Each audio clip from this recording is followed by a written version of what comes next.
जो वस्तु या जो चीज़ दिखती नहीं है लेकिन होती है, उसके स्वरूप के बारे में निश्चित निर्धारण किया जाना असंभव है।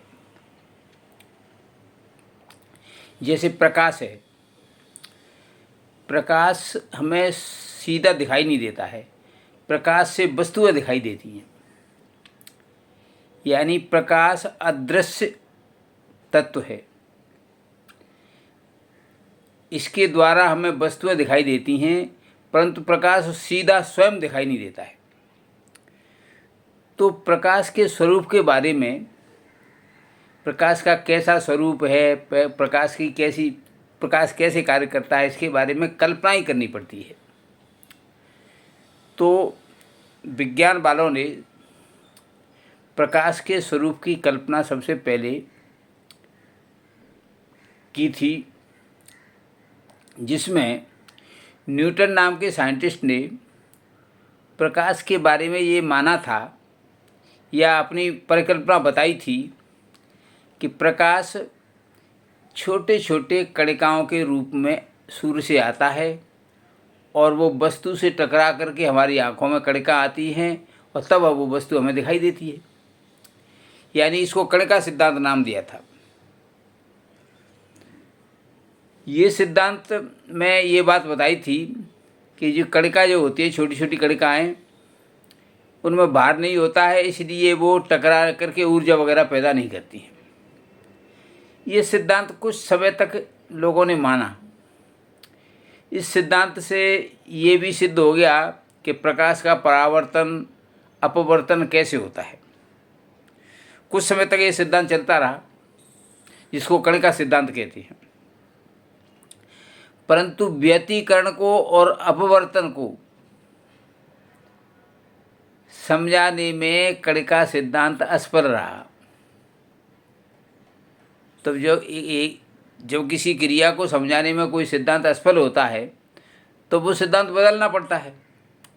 तो फिर कुछ साइंटिस्टों ने प्रकाश का स्वरूप बताने के लिए प्रकाश को बताया कि ये तरंग रूप में चलता है, जैसे ध्वनि चलती है वैसे। सैकड़ों वर्षों तक ये धारणा बनी रही कि प्रकाश तरंग रूप में चलता है। इसने व्यतिकरण वगैरह काफ़ी कार्य घटनाओं को प्रकाश की को समझाने में सफलता मिली थी। परंतु प्रकाश विद्युत प्रभाव को समझाने में तरंग सिद्धांत फेल हो गया। यानी तरंग सिद्धांत के आधार पर प्रकाश विद्युत प्रभाव समझाना असफल हो गया। तब वैज्ञानिकों ने, यानी लगभग 100-125 वर्ष पहले, मैक्सवेल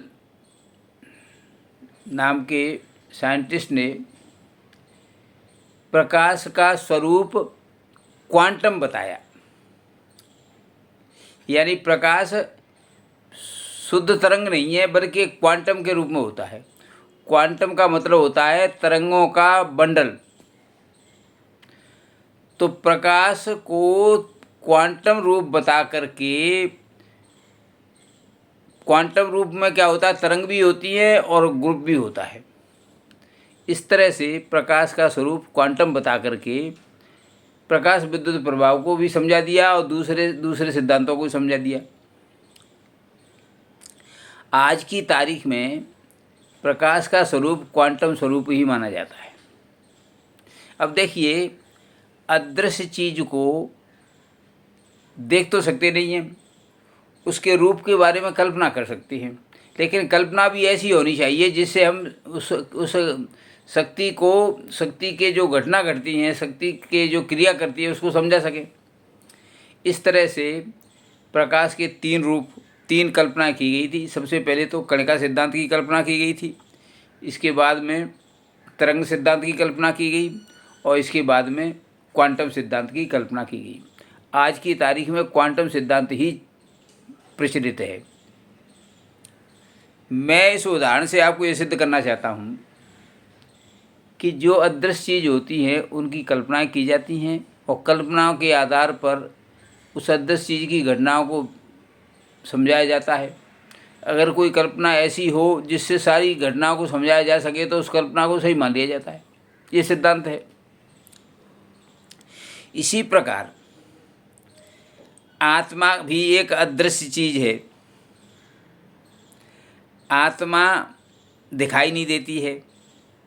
जो चीज़ दिखाई नहीं देती है उसके स्वरूप की कल्पना की जाती है। तो जिस तरह से प्रकाश के स्वरूप की परिकल्पना की गई थी, उसी तरह से आत्मा के स्वरूप की भी परिकल्पना की गई है। आत्मा के 3 स्वरूप बताए हैं: अधिभौतिक स्वरूप, अधिदैविक स्वरूप और आध्यात्मिक स्वरूप। आध्यात्मिक स्वरूप इस समय चल रहा है, क्योंकि अधिभौतिक और अदैविक स्वरूप काफ़ी चीज़ों में फैल रहा है, इसलिए इस समय आध्यात्मिक स्वरूप चल रहा है। तो अगले वीडियो में हम आपको बताने का प्रयास करेंगे कि आत्मा का स्वरूप 3 प्रकार से बताया गया है और उनमें क्या क्या कमियां हैं और वो किस तरह से दूर की गई हैं और वर्तमान में कौन सा स्वरूप है, ये हम अगले वीडियो में बताएंगे। धन्यवाद।